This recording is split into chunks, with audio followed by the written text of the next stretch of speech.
Good evening, my dear children. Today is Wednesday. The date today is the 22nd of December 2021. This is a special class for all the children like you who cannot attain the offline class at school because you are at your village, you are in your village, and so you cannot attain the school. I hope that in this class you will give full attention to all lectures and you will do all the exercises, all the homework at your home, and you will send the photographs of your homework. हा class जो आहे हा तुमच्यासारख्या special विद्यार्थ्यांसाठी घेण्यात येतो आहे जे offline शाळा अटेंड करू शकत नाही आहेत गावी असल्याकारणाने. आणि मला आशा आहे की तुम्ही सर्वजण या ऑनलाईन क्लासमध्ये पूर्ण लक्ष देऊन अभ्यास कराल आणि जो काही आम्ही अभ्यास तुमच्याकडून करणं अपेक्षित समजतो आहे, तुम्ही करून पाठवावा असं समजतो आहे, तो सगळा अभ्यास तुम्ही करून पाठवाल. So, today we are going to learn a poem. The name of the poem is The Wind, page number 62. Run like the wind. Wind means what? Wind म्हणजे वारा. हा शब्द आपण विंड असा वाचला तर तो वारा, जर वाइंड असा वाचला तर वळणदार असा त्याचा अर्थ होईल. पण इथे त्याचा अर्थ वळणदार असा नाहीच घ्यायचा आहे. हा वाऱ्याविषयीची ही पोएम आहे. So this word is wind. हा जो शब्द आहे तो विंड आहे. आणि हा आपल्या युनिट 5ची सुरुवात आहे. ही पोएम आपण पाहणार आहोत 3 स्टांजामध्ये. ही त्याची 3 कडवी आहेत. The name of the poet is Robert Louis Stevenson. See, all of we like the wind because wind is cold and strong. Wind shakes the leaves, wind bends the trees. Our clothes get dry because of the wind. The grass dances because of the wind, blowing wind. वारा जो आहे तो आपल्याला सगळ्यांना आवडतो आणि वारा आहे हे आपल्याला या सगळ्या गोष्टी पाहिल्यानंतर कळतं. झाडाची पानं सळसळतात, झाडं वाकत असतात, गवत नाचत असतं, कपडे वाळतात, हलत असतात दोरीवर, त्यावेळेला आपल्याला कळतं की वारा आला आहे. पण तुमच्यासारखा एक लहान मुलगा, त्याला खूप शंका येते. त्याला असं वाटते की विंड म्हणजे कोणी आपल्यासारखा माणूस, प्राणी असा कोणी आहे का? तो आहे हे कळतं आपल्याला, पण तो दिसत का नाही? मग तो आहे तरी कसा? तो राहतो कुठे? आणि तो किती वेगवेगळ्या गोष्टी करतो तरी तो दिसत का नाही? ह्या शंका तो वाऱ्याला या कवितेतून विचारतो. कविता आपण पाहूया. I saw you toss the kites on high and blow the birds about the sky, and all around I heard you pass like ladies' skirts across the grass. O wind blowing all day long, O wind that sings so loud a song. I saw the different things you did, but always yourself you hid. I felt you push, I heard you call, I could not see yourself at all. O wind blowing all day long, O wind that sings so loud a song. O you that are so strong and cold, O blower, are you young or old? Are you a beast of field and tree, or just a stronger child than me? O wind blowing all day long, O wind that sings so loud a song. Poet Robert Louis Stevenson. कविता पाठ कशी करायची, revise कशी करायची, चालीवर कशी म्हणायची ही मी तुम्हाला शिकवली आणि तुम्हाला तोंडी परीक्षेसाठी ती चालीवर म्हणायचीच आहे. तुम्ही जर शाळेत असतात तर आपण बाकीच्याही कविता रोजच्या रोज आता जशा शाळेत म्हणून घेतो तशा तुमच्याकडेही म्हणून घेतल्या असत्या, परंतु इथे थोडंसं वेळेचं बंधन आहे म्हणून आपण आज ही कविता पाहू. हा जो लहान मुलगा आहे त्याच्या शंका तो वाऱ्याशी बोलतोय. तो म्हणतो, I saw you toss the kites on हाय.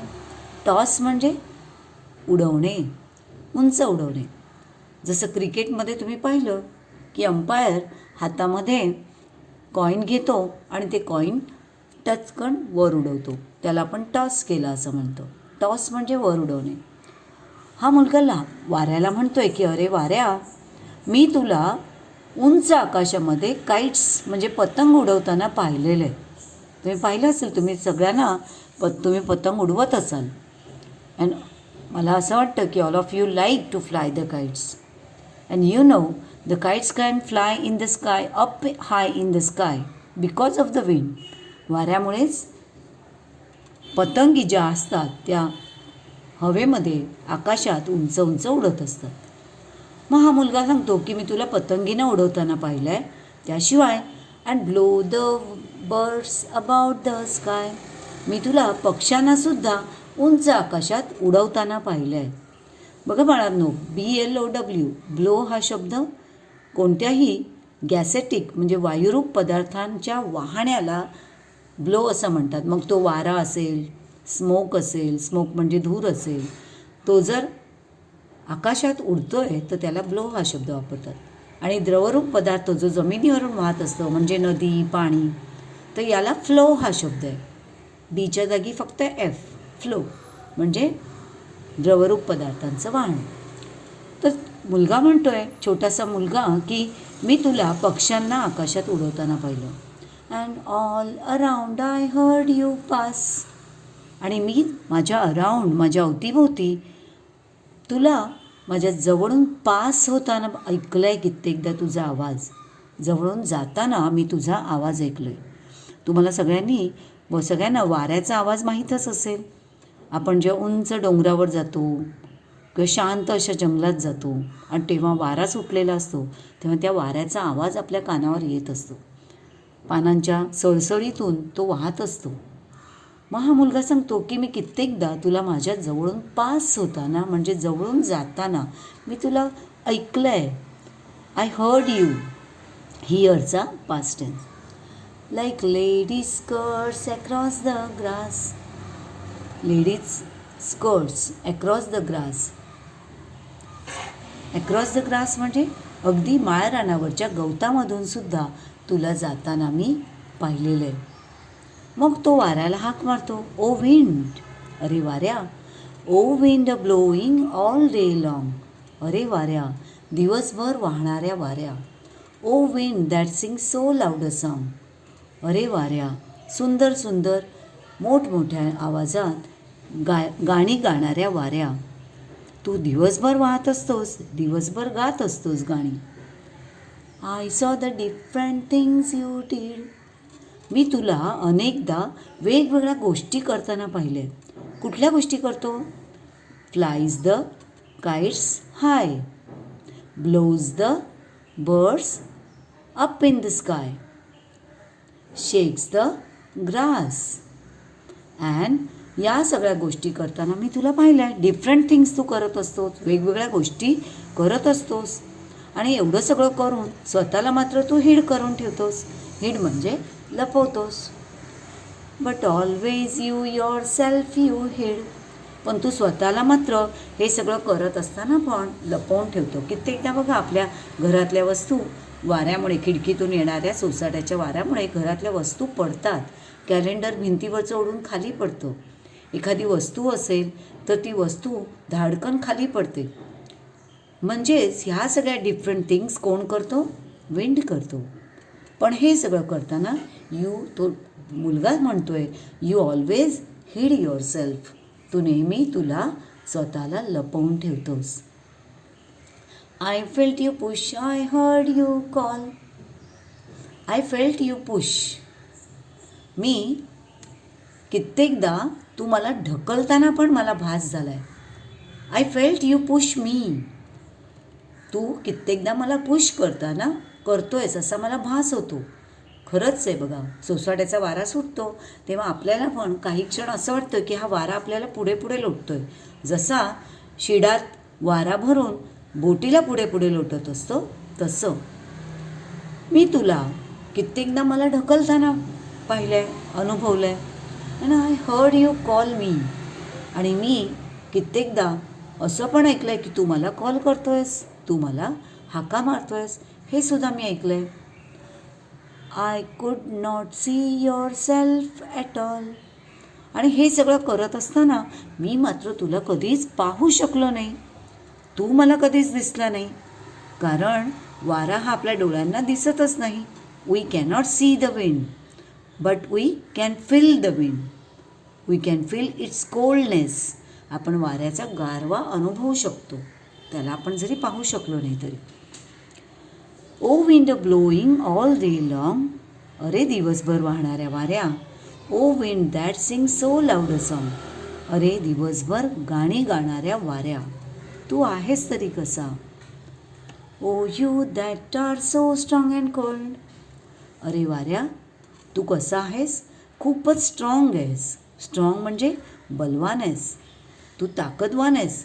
कारण तू माझ्यासारख्या मुलाला पण ढकलतोस, नारळाच्या झाडाला वाकवतोस आणि सगळ्या गोष्टींना उलथापालथ करून टाकतोस. जोरजोरात हलवत असतोस, हिंदोळे देत असतोस. मग तू किती स्ट्रॉंग आहेस, तू खूपच बलवान आहेस. तू स्ट्रॉंग आहेस आणि कोल्ड आहेस. तू बलवान पण आहेस आणि तू थंडगार पण आहेस. O blower, are you young or old. O blower. Blower हा शब्द विंडसाठी वापरला गेला आहे. विंड म्हणजे वारा आणि ब्लोअर म्हणजे पण वाहणारा वारा. जो ब्लो करतो तो ब्लोअर, जो वाहत असतो तो ब्लोअर. अरे ब्लोअर, तू आहेस कसा, तू यंग आहेस की ओल्ड आहे. माझ्यासारखा लहान आहेस, यंग म्हणजे लहान, की मग तू म्हातारा आहेस. नेमका तू दिसतोस कसा, कारण मी तुला कधीच पाहिलं नाही आहे. Are you a beast of field and tree. वाऱ्या, तू जमिनीवर राहणारा बिस्ट आहेस की झाडावर राहणारा बिस्ट आहेस. Beast is equal to animals. Beast means animals. वाऱ्या, तू कसा बरं प्राणी आहेस. Are you a beast of field. Field म्हणजे जमीन. तू जमिनीवर राहणारा प्राणी आहेस. Or are you a beast of trees. की मग तू झाडांवर राहणारा प्राणी आहेस. कारण तू दोन्ही ठिकाणी मला दिसतोस म्हणजे जाणवतोस. कधी कधी तू झाडांना हलवत असतोस म्हणून असं वाटतं की तू बहुतेक झाडात राहत असावास. पण काही वेळा तू जमिनीवरच्या नद्यांवर लाटा आणत असतोस. नदीच्या पाण्यावर तू जमिनीवरच्या गवताला हलवत असतोस. मग तेव्हा मला असंही वाटतं की तू शेतामधून वाहणारा असा किंवा जमिनीवर राहणारा असा प्राणी असावास. तर तू नक्की आहेस कसा. Or just a stronger child than me. की मग तू माझ्यासारखाच माझ्यापेक्षा अधिक बलवान असा लहान मुलगा आहेस. तू नक्की आहेस तरी कोण. O wind blowing all day long. O wind that sing so loud a song. वाऱ्या, दिवसभर वाहणाऱ्या वाऱ्या. वाऱ्या, सुंदर सुंदर मोठ्या आवाजात गाणी गाणाऱ्या वाऱ्या, तू मला सांग की तू आहेस कसा. सो आय होप की तुम्हाला ही कविता छान कळली असेल आणि तुम्हाला ही कविता सुंदरसा तिचा अर्थही कळला असेल आणि ती कशी गायची हे देखील कळलं असेल. मी तुम्हाला सुरुवातीलाच ही कविता गाऊन दाखवलेली आहे. आता मी ती एकदा नुसती म्हणून दाखवते. The kite. I saw you toss the kites on high and blow the birds about the sky. and all around I heard you pass, like ladies' skirts across the grass. O wind a blowing all day long, O wind that sings so loud a song. I saw the different things you did, but always you yourself you hid. I felt you push, I heard you call. I could not see yourself at all. O wind a blowing all day long, O wind that sings so loud a song. O you that are so strong and cold, O you that are so strong and cold, O blower, are you young or old? Are you a beast of field and tree, or just a stronger child than me? O wind a blowing all day long, O wind that sings so loud a song. Poet Robert Louis Stevenson. तुम्हाला ही कविता छानपैकी कळली असेल, अर्थही कळला असेल. आता तुम्हाला काय करायचं आहे, ते या कवितेवर आधारित होमवर्क करायचं आहे. होमवर्कमध्ये तुम्ही सुंदर हस्ताक्षरात वरच्या बाजूला कवितेचं नाव लिहिणार आहात. मग तुम्हाला कविता सुंदर हँडरायटिंगमध्ये लिहून काढायची आहे. You have to write this poem in nice good handwriting. Then write these questions. मग तुम्हाला हे 6 प्रश्न आणि त्यांची 6ही प्रश्नांची उत्तरं लिहून पाठवायची आहेत. प्रश्न असे आहेत. हू ब्लोज ऑल डे लॉंग? दिवसभर कोण वाहत असतं? हूच्या जागी तुम्हाला जे उत्तर माहीत आहे ते तुम्ही लिहायचं. कोण वाहतो दिवसभर? The wind. मग हूच्या जागी तुम्हाला फक्त द विंड लिहायचे आणि पुढील इथपासूनचे क्रियापदापासूनचे सगळे शब्द पुढे जसेच्या तसे लिहायचे आहेत. The wind blows all day long. Who sings a loud songs? Again the wind. The wind sings a loud song. Can we see the wind? वारा पाहू शकतो का आपण? नाही ना. मग म्हणायचं no, we can not see the wind. Can we hear the wind? ऐकू येतो का वारा? Yes, we can hear the wind. Which lines are repeated? खालील या कवितेमध्ये कोणत्या ओळी वारंवार प्रत्येक कडव्यात आल्या? ह्या 2 ओळी प्रत्येक कडव्यात आल्या, त्या तुम्हाला लिहायच्या आहेत. आणि सगळ्यात शेवटी can you tell any 2 things that the wind does? कोणत्याही 2 गोष्टी लिहा ज्या वारा करत असतो. कवितेतल्याच लिहा. सो आपण लिहू शकतो the wind flies the kites on high. The wind blows the birds about the sky. हे तुम्ही या ठिकाणी लिहू शकता. आणि सगळ्यात शेवटी जो प्रश्न इथे नाही आहे परंतु आपल्याला करायचा आहे तो तुम्ही करून पाहायचा आहे, म्हणजे करून पाठवायचं आहे. आणि तो प्रश्न आहे write the rhyming words, write the pairs of rhyming words from this poem. या पोएममधून आपल्याला या कवितेमध्ये आलेल्या रायमिंग वर्डच्या पेअर्स लिहायचे आहेत. रायमिंग वर्ड्स हे कवितेमध्ये प्रत्येक ओळीच्या शेवटी आलेले असतात. बरेचदा पहिल्या ओळीतील शब्दाशी दुसऱ्या ओळीतील शेवटचा शब्द मॅच होतो आणि मग त्यांची रायमिंग वर्डची पेअर तयार होते. म्हणजेच हाय स्काय एक जोडी झाली, पास ग्रास दुसरी जोडी, लॉंग सॉंग 3, डीड हिड 4, call all 5.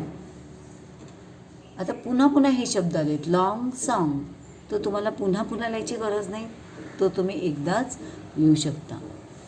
Cold old, tree मी. ते असे रायमिंग वर्ड्सच्या पेअर्ससुद्धा तुम्हाला सगळ्यात शेवटी करायच्या आहेत. आणि आता मला असं वाटतं की तुम्हाला ही कविता नक्कीच खूप छान कळली असेल. And I am waiting for your homework. मी तुमच्या गृहपाठाची वाट बघते आहे. तुम्ही गृहपाठ करून तो पाठवायचा आहे, तेव्हाच तुमची हजेरी लागणार आहे. फक्त एक लक्षात ठेवा की अभ्यास नियमितपणे करा. कुठलाही प्रश्न, कुठलाही अभ्यास कंटाळा आला म्हणून ड्रॉप करू नका. आणि पुढच्या वेळेला, पुढच्या तासाला मी तुम्हाला हा पाठ शिकवणार आहे. तर हा पाठ तुम्ही मनात छानपैकी तो वाचून ठेवा. 2 वेळा वाचा. मनात नाही बसला तर घरातल्या लोकांना तो वाचून दाखवा. आणि घरी राहा, सुरक्षित राहा, अभ्यास करत राहा. थँक्यू.